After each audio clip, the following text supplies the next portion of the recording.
Boom! I am Allison Lane. Hello, and welcome to the Creative Nonfiction Community Chat, where every other week we get together and we talk about all things that writers need to be writers, to get published, to promote their work, to merchandise their work, to rinse and repeat, and then do it again, because writers need to write. So we are here to help. I am, again, Allison Lane. I run Allison Lane Literary. I am an editor and marketer for authors, and I support experts and entrepreneurs who need a book to build their business, to find an agent, to market their work, to launch their book. And sometimes I ghostwrite their books. So what? So that's new news on me. Today, we're going to talk about leaping over obstacles, because we're now 1,100 people big, and people are so vulnerable showing up, and they're asking for help. And I think the best way to help them is for us to help each other. So when we ask every week, what are you struggling with? We really want to know, because among this group of committed, engaged writers, there are people who have something to share. That's why our motto is ask for what you need, share what you know. And if you're not doing that, you got to start. If you're lurking on the sidelines, that's cool. You can just absorb all the goodness. Everyone is here to help. Now, you can ask questions or comment in the chat. And I just want to say hello to Allie Martin, who was one of our guests last year. What's up, Allie? And she, hi, Allie Martin runs the biggest NaNoWriMo group in the nation. It's like 800 something big in the Orlando, Florida, it's a huge geography, and she runs that group. And I just saw that she's launching a podcast, so we will ask her more about that later. Deb Norkin is here. Hello. She teaches for Grub Street and is a novelist and an essayist. And so I just want to point out, if you're here and you think, oh, but should I be here? Or I also write sci-fi, or I'm writing a children's book. Yeah, you're here. So there, like half of the people in this group write cross genre. So it's cool. You're among friends, and everybody does it. Now, hi, Jessie Fine.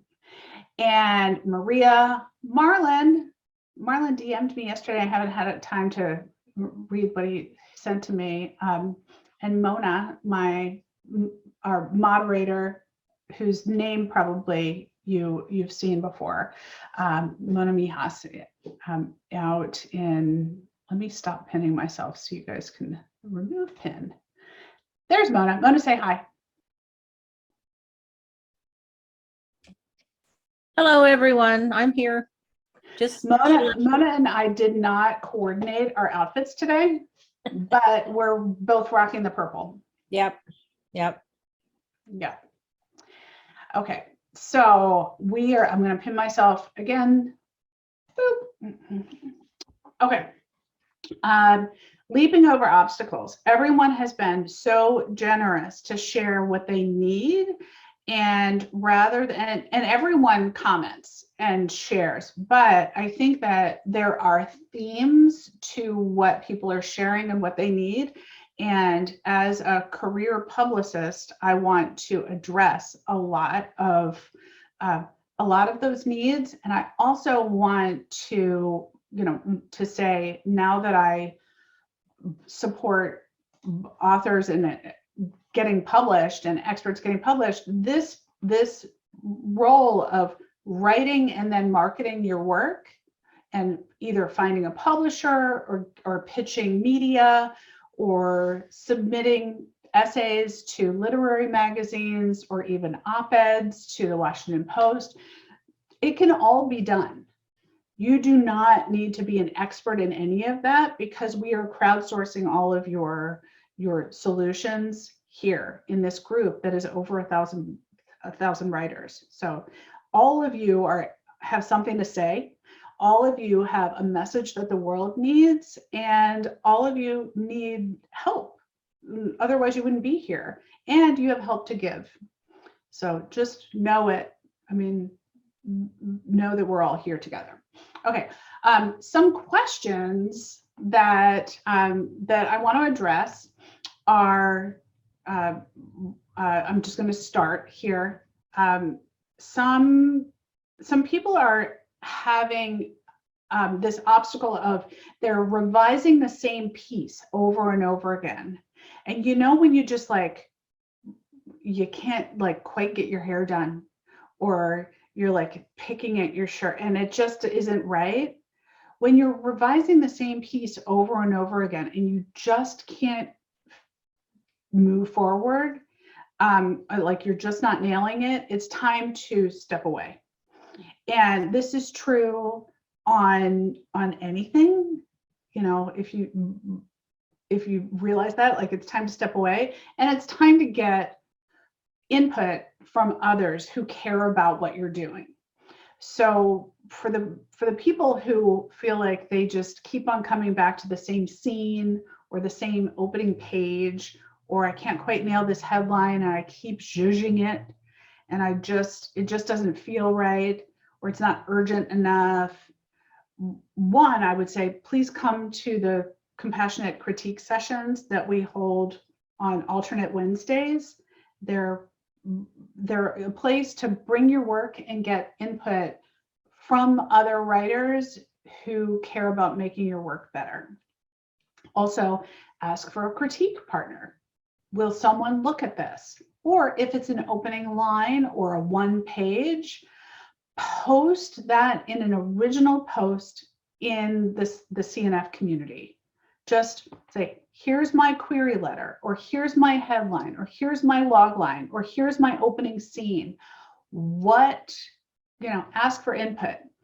Deb Norkin says, I find it helpful to rewrite the scene from scratch. Let me open, it popped up and then it went away. So I gotta look at it.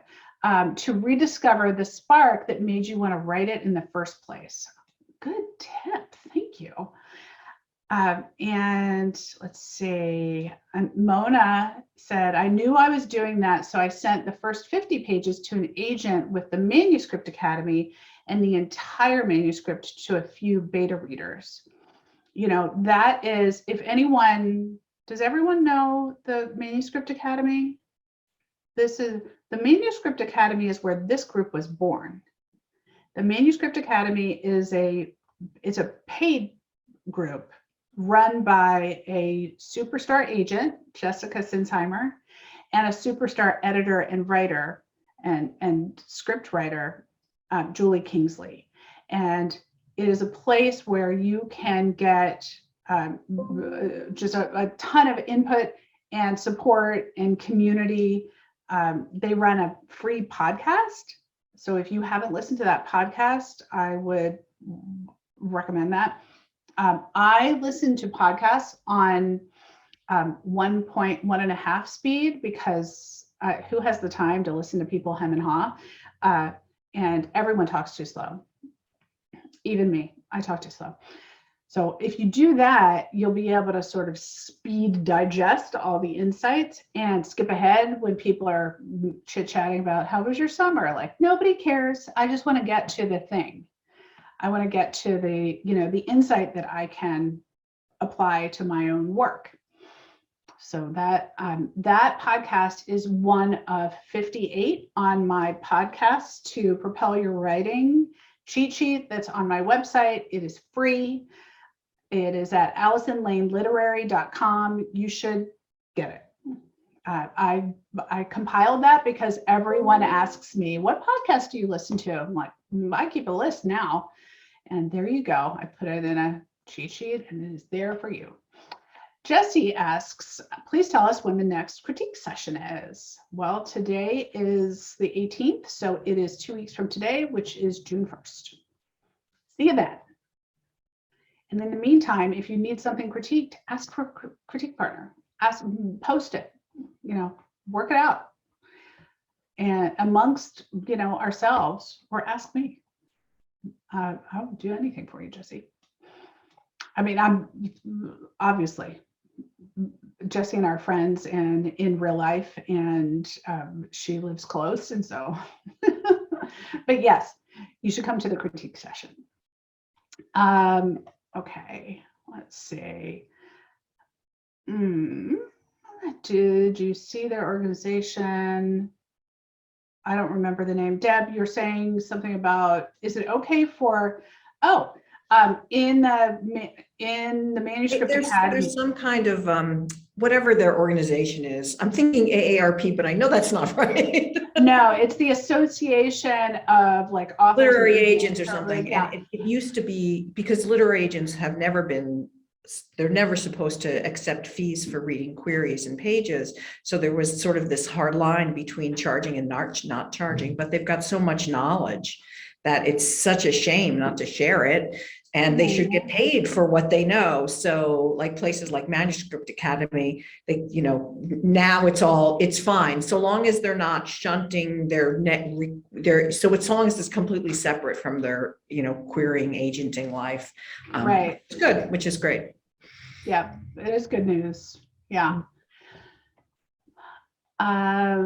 Okay, so someone asks, Deborah Lucas asks, hi from Leaf River, Illinois. Are you talking about CNF or what? Yes, we were talking about creative nonfiction, which includes all genres of nonfiction. It could be anything from essays to true crime, history, memoir, self-help, everything now. And we were talking about a podcast from the Manuscript Academy, which is also covers nonfiction, includes all writing and the business of getting published.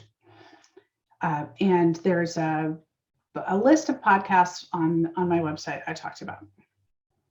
And yes, you can join that. The Manuscript Academy is $50 a month, 50, not 15. And it is wonderful. It is wonderful. Okay. Other questions. There are a lot of questions about elements of book proposals. And it reminds me that I need to do a workshop just on book proposals because that is my wheelhouse. I help debut writers or experts, entrepreneurs, advocates, leading voices put together their submission package for a publisher or an agent, find their marketing hook, and find the agent. Every one of my clients gets agent inquiries in their first round of querying. And that's because I'm a career marketer. So your book could be, just like the golden goose, but you have to be able to pitch it and stick it. Right, Mona? She's like, bang. So let me talk about those elements. The questions are struggling with chapter summaries. A chapter summary, for those of you who don't know, I'm going to name the 8 sections of the book proposal. It's like naming the 7 dwarves, which I cannot do, but for sure. The book proposal has an overview, which used to be the hook and the overview, but now it's just the overview. It's sort of melded. And an overview is essentially the book description that you see on Amazon, which includes a log line, the title, the subtitle, the log line, the premise, the plot, and those 2 things are different. And then some sort of like mic drop statement, like a hard dismount. You stuck the landing. And that is usually, if you just follow that format, that's the best format for an overview. And then from there, for nonfiction, if you're writing memoir, you need a synopsis, which is beat by beat what happens But if you're not writing memoir, you don't need it. If you're writing nonfiction that's not memoir, you don't need a synopsis. You need a bio, which is about the author. You need a section that's about your reader that is very specific. You know, who's the audience? How many, quantify them, qualify them. How many are there? What do they need? What do they want? What do they buy? You know, are they conference goers? Are they, you know, diagnosed with cancer? Are they dealing with dysfunctional families, etc.? And you'll need a marketing section. Like, what are you going to do to market your book? You will need a sales forecast section, which is actually called comparative titles. But make no mistake, this is about sales forecast about your book. So when people think comp titles, they think books like my book, and that's not right. A comp title is a book that your reader is reading now or in the last 3 years that was a good seller, but did not spawn a theme park. Okay, so we don't, you know, or like a bunch of schools or something. We don't use Brene Brown. I mean, it's essentially what I'm saying. Like J.K. Rowling is not your comp. It's just not fair to you. And what you're really trying to show is how you're different, but not that writer is wrong. You know, maybe you're an expert and they're not. Maybe you hate that author. Maybe you think they are spouting junk science. Nobody cares what you think. You know what they care about? The fact that that book sold well. And that's your comp. That's your audience. They're sitting right there. They're waiting for you. They already read that book. They're ready for the next book, your book. That's your comp. So we have overview about you, the market, that's your reader, marketing plan, comps, 1, 2, 3, what am I forgetting? Your table of contents for your actual book, chapter summaries, which should be about 250 words each. Each chapter summary is not you narrating what is going to be in the chapter. It is essentially the Cliff's notes of what's in that chapter. So if you write those chapter summaries saying, like, in this chapter, I will explain the 3 ways that someone can build a birdhouse. No, that's you narrating. That's you from the sidelines. Instead, I would say, there are 3 ways to build a birdhouse. This, and this. What you'll need is, you know, a hammer and some nails. And I would say that, you know, better than I'm saying it now, but little, you know, so that someone can skim it and get the gist of your entire book. And then on the back end, you're going to need 2 chapters of your book. 2, only 2. Nobody can read more than that for your nonfiction book proposal. 2 full chapters. They want the first chapter because they always ask for the first 10 pages, always. And they want a chapter from the middle, which is where people get squishy and boring. So they want to see, do you have the goods? Can you make the middle as good as the front? As good as the end? And I think that might be, maybe it's 7 now, because I condensed 2. Because it used to be the hook and the overview, and now that's 1. So for those who are struggling with chapter summaries or their proposal and the overview, I can tell you that each of those elements really has to sing. If you need help, post something as an original post in the discussion board for the creative nonfiction community. Ask for input, or book an hour with me. Book it soon, because all of my, I'm soon not going to be providing one-on-one hours. I'm going to move to just programs, because right now I'm slammed for the next 2 months. So, grab that time now. If you actually want to help writing your query letter or nailing an element of your proposal. And also, this group is 1,000 people. So ask for help here. I'm going to check the chat here.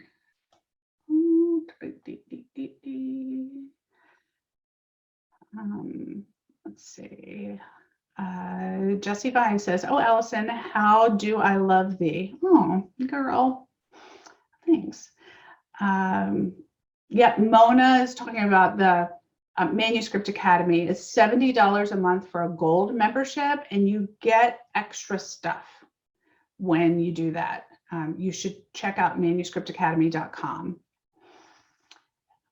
There are members in the Manuscript Academy get all the classes for free, and it's just included. You will never be able to watch all of them and all the past classes. I mean, you can imagine how many there are. A lot. Deborah Lucas is asking, chapter summary in a book proposal, which is what you need in order to get an agent. They will ask for your book proposal. They will not take you on without one. Yes, you need a summary for each chapter. Do we need a class for each part of the submission to have them polished? I mean, I provide a class. I've provided a class in this group. I'm not sure it's posted, but it is. There are elements that I've talked about. Navigating, getting your book published. It's on the YouTube channel, Allison Lane Literary. You can work with me on it. Yes, and can I put the elements in the comments? I think it can help them. Yes, of course. Lovely. Jessie says, an hour with Allison is life-changing. Wow.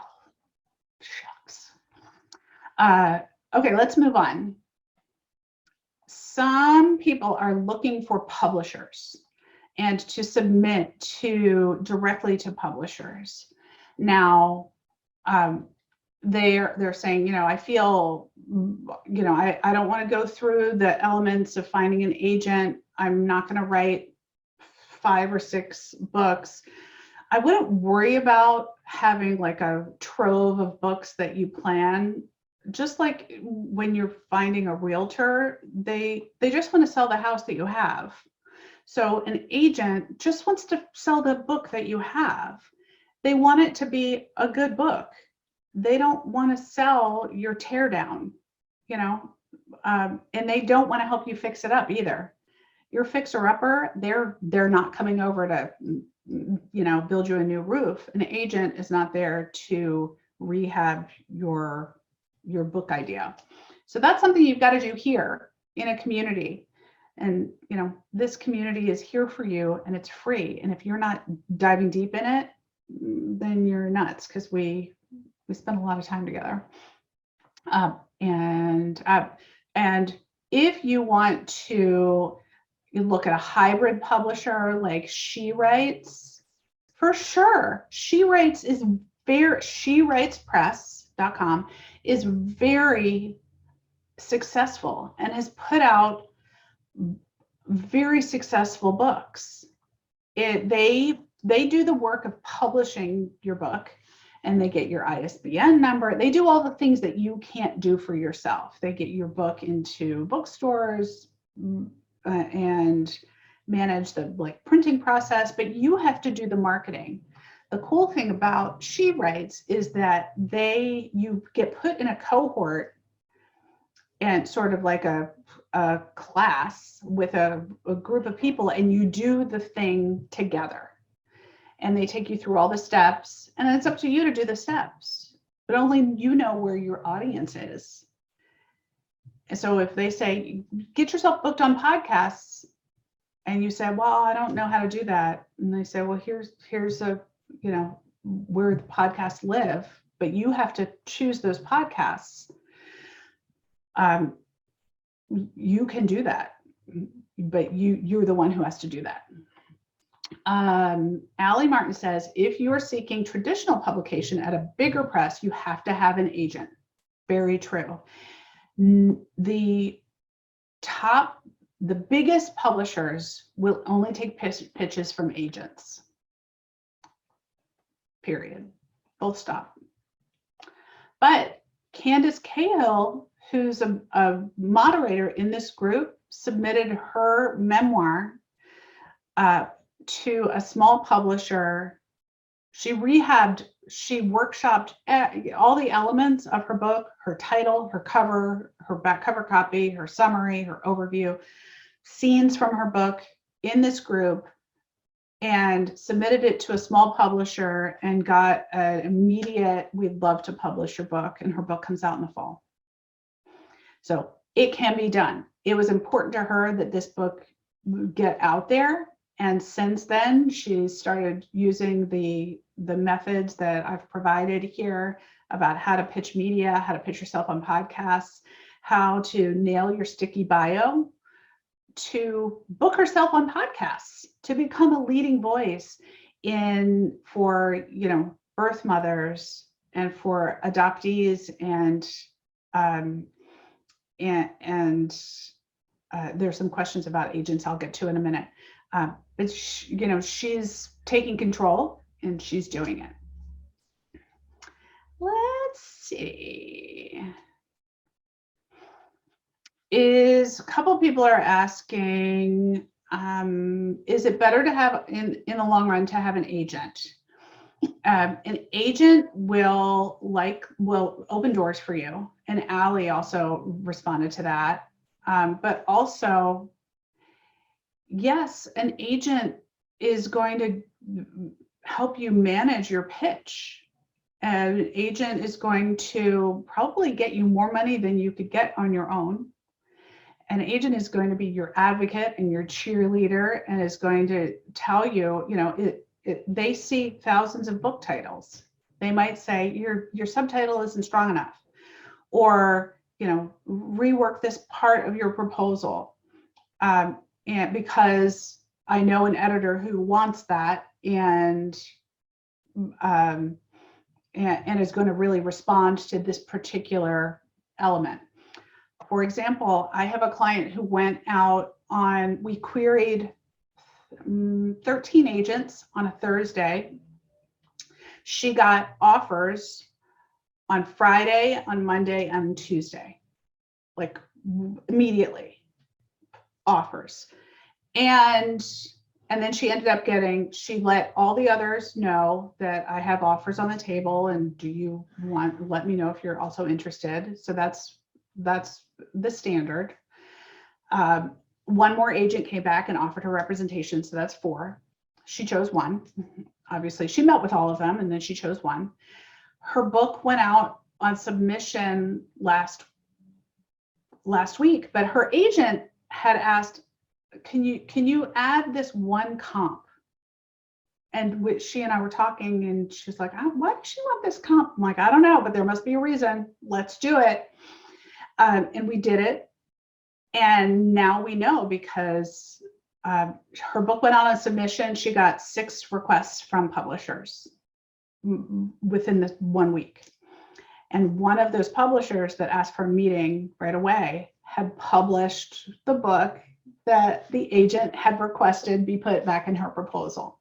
It didn't make sense to me because it was a tiny bit old, but the agent knows. So, Stephen, yes, there's a reason to have an agent. They're plugged in way more than you could be because you're not an agent. You're not steeped in the industry. So let's see. Yes, Mona says an agent is like a partner, but they're not your BFF. You may, just like your realtor may turn out to be a lifelong friend, but they also might be someone you never see again or you only see when you're, flipping a house. Molly says, I haven't used the site yet, but it matches potential podcast guests with podcast hosts, might be useful. That's podmatch.com. I think what's good about Podmatch is that it requires you to write what you talk about. This is part of your author bio. So what you talk about is not what your book's about. No one wants to be pitched your book. Just like, I ran PR for Unilever, which is a deodorant and shampoo company. No one wants to be pitched deodorant. Do you want me to talk about your stinky pits? No. So when you work for a lifestyle brand like Dove face soap, you don't talk about don't you want your face to be cleaner? Here's the soap. You talk about how you feel, what people are worried about. The Dove campaign for real beauty, which I was a part of, is all about how you feel about yourself and when that changes and how we can all change that. So that's what Dove talks about, right? If your topic is, building a business in a rural setting, then you need to talk about that, not talk about my book about this one particular thing, because you've got to really pitch yourself. So that's what I like about Podmatch. It asks you, what are the 5 things you can talk about? And then and it asks for your bio, but you don't need it. Here's why. You can go to chartable.com, Chartable. That is, I'm going to put it in the chat, chartable.com, or listennotes.com. And you can see put in any topic or look at any of the top lists, and you'll see lists on health, lists on parenting or family or whatever. And whatever that list is, start with that. Don't start with the number 1. Start with, I think they give a list of the top 200 by country or globally, and start with those and start by listening to them. Don't pitch media you haven't read. Don't pitch a podcast you haven't listened to. But you can listen to it on 1.5, sometimes twice speed. That's what I do.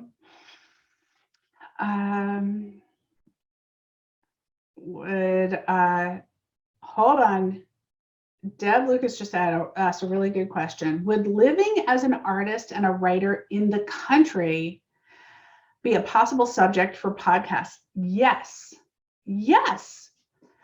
Being an artist in a rural setting and how to make a sustainable living from the community you live in is an absolute perfect topic to talk about, because it doesn't have to be about you. You could be an advocate and a leading voice for how to live in a rural setting and still have a bigger impact outside your community.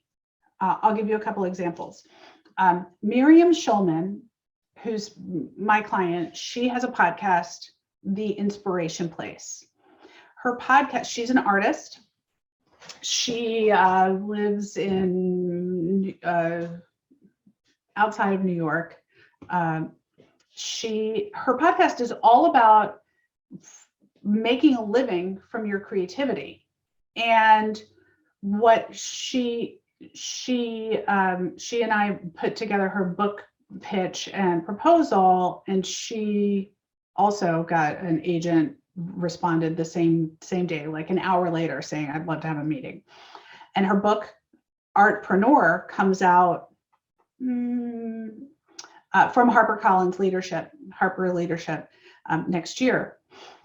But so yes, but what she says is it's a global economy. you can make a living anywhere. You also don't need to use galleries anymore. You can also teach online classes.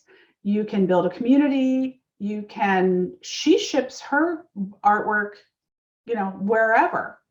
And so, of course, yes, there are places for you.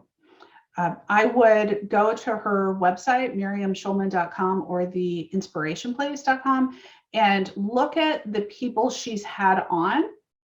And so, many of them are not artists. They are social media managers or content experts, financiers. All of those elements are needed to make a living. Also, who else lives in the country? Aileen Weintraub, who wrote Knocked Down. She is now on podcasts all the time talking about Knocked Down, her memoir. It is a high risk memoir. And when she got together her plan for how to market this book, she thought she was just going to be promoting the book. And she got a lot of advice, some from me, saying, don't market your book, market your experience, market and be wide about it. So she has gotten interviewed and written about in media, from like a farming magazine to the LA Review of Books. And so you've got to go wide. I'm going to answer some more questions because Sita says, hi, Sita. Librarians and booksellers can be great resources for finding comps. Oh, this is back to comps in your genre. It's all about where your work will be positioned and where it sits on the shelf. Deborah Lucas, what's the name of her podcast? The Inspiration Place. It is great. Her podcast is, I listen to it religiously. It is like getting an MBA in creativity. And she used to work on Wall Street, so she's like uber smart. Okay, moving on to other questions. This is an interesting question about how to position yourself. Is it worth mentioning in my bio or my query letter my experiences with a couple of mid-range online magazines? Like I wrote one, if you wrote something for Huffington Post or blogging. So the answer is yes. Even if you are published in your hometown paper, your hometown paper is part of a syndicate. You could write like it's my hometown. I live outside of Boston now, so that's not helpful, but I used to live in Annapolis. Annapolis, Maryland is a tiny town, but the Annapolis Capital is part of the Sun Network. So I could have written something that ran in the Capital, and then it could have gotten picked up and run nationwide. You just have to be writing. So whatever you put in your basket of bylines, and a byline is something that you wrote, it's so different than you contributing to someone else's writing. Yes, for sure. And the Huffington Post counts. That's not mid-range, my friends. Yeah, HuffPo counts. Thrive Global counts. If you're wondering, where should I pitch my work? And everyone wonders this. It's one of the things that people always want to know. So to kick you off, there is a cheat sheet on my website, AllisonLaneLiterary.com, of the, I don't know, it's like 50 some places that you can consider pitching. And here's a tip that if you scroll over, just download the PDF. If you scroll over each of the media outlets, it's hyperlinked and it'll take you right to that site. And you'll see the submission guidelines. So whether you were written up or quoted or contributed to an article in a magazine or online, or you were interviewed on a podcast, yes, include that in your bio. And make sure it's hyperlinked. Like if it's an email, make sure it's hyperlinked, because there are fibbers out there, and you don't want someone to think like, well, I can't find the link, or how do we know? Just hyperlink. I was recently interviewed here, here, and here. My other published work can be seen here, here, and here. Yes. Sita asks, newbie question to nonfiction. Sita, please, you are not newbie. You are a writer.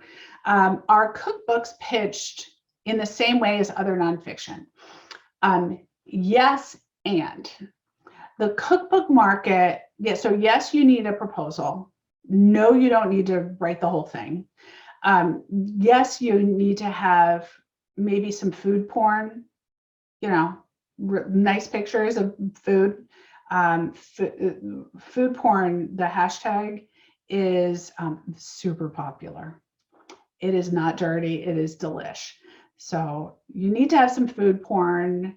One of my clients has a huge Instagram, like foodie platform, huge, like millions of people. Sita has lots of food porn. Meow, Sita.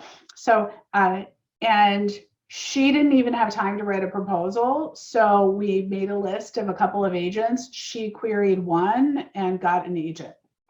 Bam, what? Because she had all that food porn. And each of her captions was essentially, a page of content. So the thing about cookbooks now is that they really, like, no one just wants the Betty Crocker. Like, they want a story. So they want, it's a beauty, like cookbooks are just beautiful now. And you can definitely see that in like the Blue Zone kitchen cookbook. I mean, it's just, you feel like you're going to these blue zones, which is where people tend to live to be 100. So if you have lots of food porn, then yes. Yeah, that's exactly what I was thinking about. Mona, you were thinking about food porn. I love it. We have about 15 minutes left. And I was thinking about the Blue Zone. I had it in my head. Oh. Yeah, because I used to have that book and then I gave up on cooking. So. Oh, okay. Okay. So let's just stop and see. I tried to address a lot of the obstacles that people are facing are obstacles about mindset. You know, if you're having an obstacle that's about mindset, or I'm stuck, then you need a community. Don't get stuck by yourself. Don't get stuck. Just raise your hand, just like you're in class. I need help. Super. The teacher will come to you. But the thing is, in this community, there are no teachers. I'm just the host who's used to being a spokesperson. And that's from having to meet with every major magazine, from Playboy to Cosmo, every month for 15 years. So if you need a way to pitch something, who knows? Mwah. Because, and this is, I'm going to do my little, my example. So I ran PR for Burt's Bees, right? So Burt's Bees. This is a Burt's Bees. Burt's Bees is the brand. This lip butter is orange blossom and pistachio. Those things are not normally together, and they'll never be together again. That's why it's new, it's interesting. And you know how you pitch this? So I had to pitch each product with a different angle to every magazine and give them sort of the content, the storyline to write about this. Because Playboy is not looking for, or like Men's Health or Outdoor Magazine, they don't want to position something the way that Cosmo Girl would, or even like Martha Stewart Living. So this doesn't melt. And also look how portable it is. And it's orange, and orange blossom is, don't you want your lips to smell like an orange blossom? And there must be something about pistachio oil that makes this just great from a scientific background. And sometimes, you just think about all the ways that you could pitch this. So if Burt's Bees is the brand, this lip butter is the product. So you're the author, you're the brand. Your book is the product. So stop thinking of yourself as just this book. Your book or your essay, it's not the one thing. It's you are the brand. You are the voice. You are the storyteller of your topics. And you should be able to think about what you write about. And think of three topics that are not related. If you talk about love and sex, those things are like kind of related. If you talk about desire and abstinence, talk to me about that. That seems like those are opposing forces. How do you manage that? Other questions? You can just unmute or raise your hand.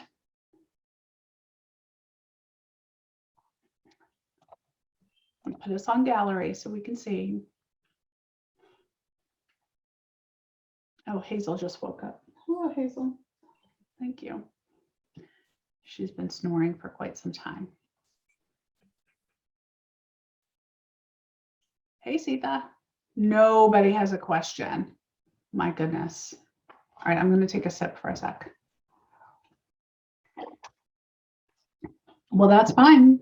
Okay, so I sent my manuscript since nobody else has a question. I sent the first 50 pages to the agent. I'll let you go in a second, Sita. And I sent, and then I sent the whole thing to like 4 beta readers. And only one has gotten back to me because I asked a question for after the first 10 pages. But only one has gotten back to me, and I know that I know one hasn't had time yet because I know what she's doing, but I don't know anything. It's like total silence from the other 2. Should I ask? Did you give them a time frame? June. But I also asked for the first question after they read the first 10 pages. But then you told them June.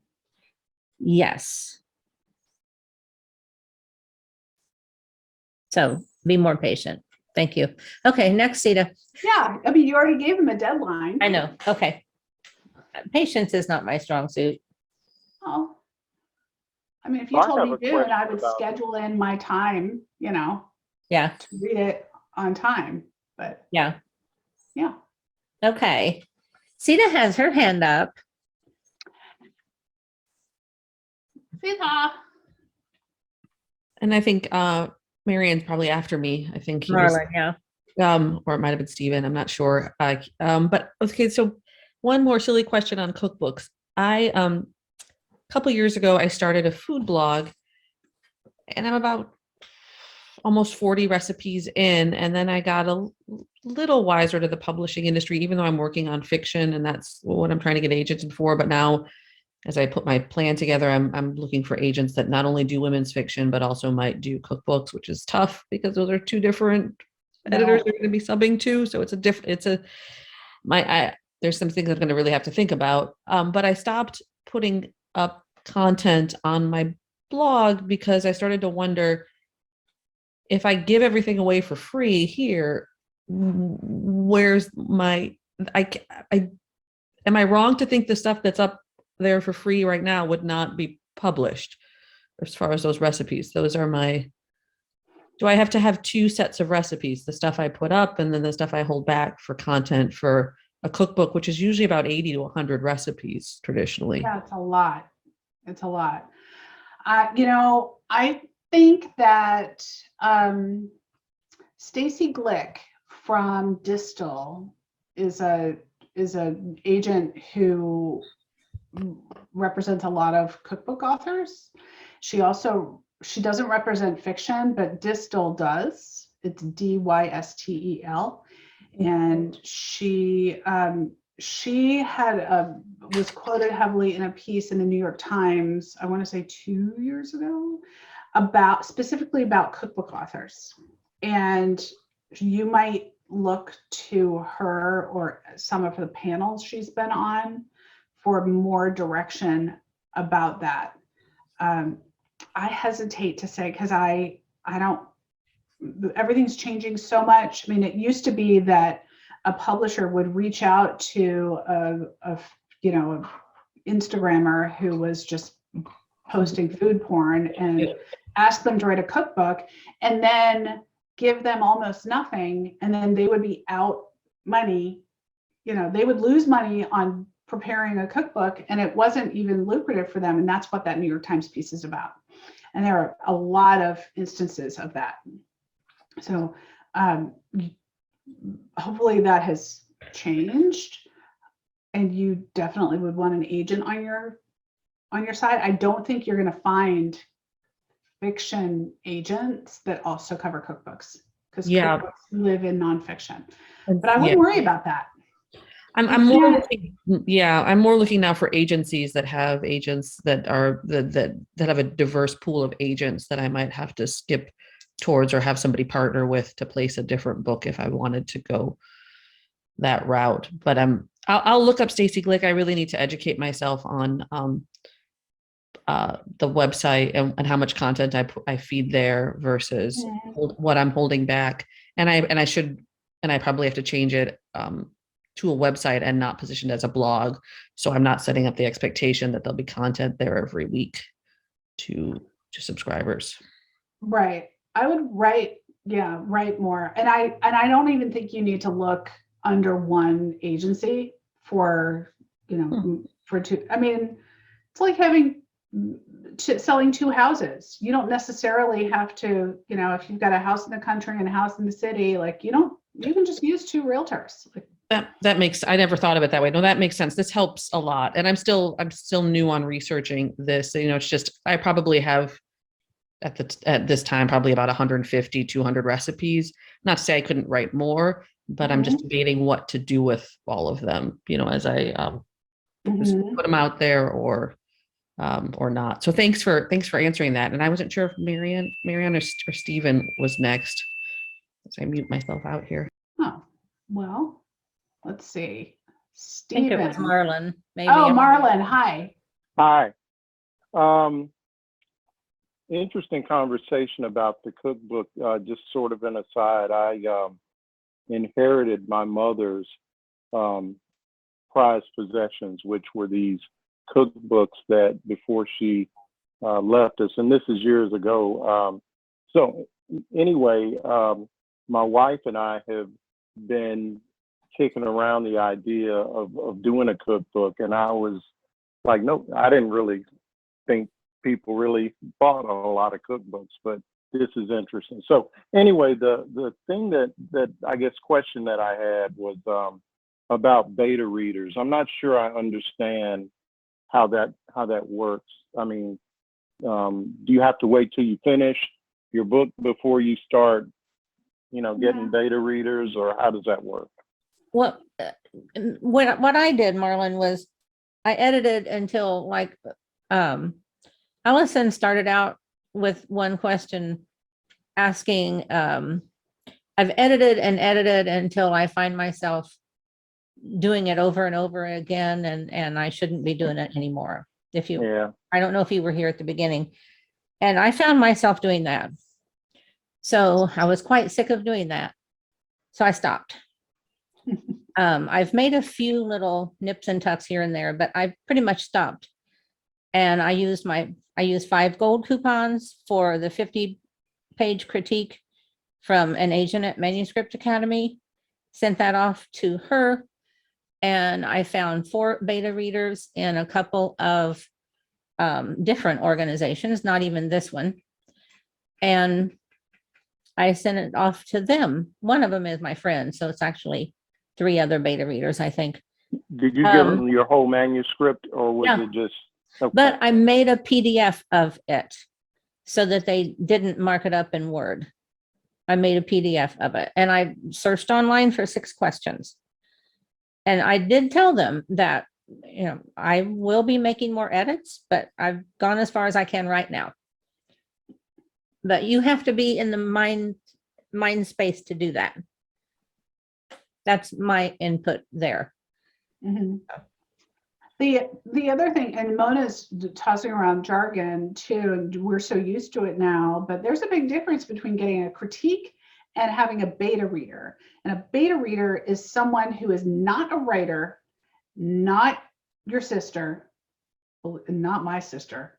And I mean, she makes me belly laugh, but she does not give a poo. So not family, not a friend, but an actual reader of the genre that you rate, who reads other, writers in that genre. And you want to ask essentially 3 questions. And those questions and all the things you need to know are in the workshop I did with an interview with the CEO of a major beta reading service called The Spun Yarn. And it's on the YouTube channel on AllisonLaneLiterary.com. So I think you should go watch that. She gives great advice. Her name is Sarah Baudet, and she is CEO of The Spun Yarn, and she used to be with the Amazon authors platform. So she knows what she's talking about. And she laid out some great tips. Here's what you ask for. Here's what not to say. Yeah. Thanks. Sure. Couple of other questions. Did somebody, Deborah, you asked, can you still promote if you are wheelchair bound? Yes, everyone's doing Zooms now. Just get used to it. You can be everywhere from the, you can do a Zoom from the bathroom. I mean, don't, but you could. All right. See you in 2 weeks. Thank you so much. And anyone who's joining us for the first time, please register on AllisonLane.com for these get-togethers, so that if we change the time, you get the legit invite, the reminders, and the replay, because we are not going to be, sharing all the time the replay in the group. Like, if not everybody wants that. So it's cool. This is just so a career marketer and publicist can share what she knows and make space for us all to learn from each other. And the compassionate critiques are not recorded. That's important too. Correct. We don't record those because that's your beeswax. That's people get very vulnerable. So, all right. See you in 2 weeks, June 1st.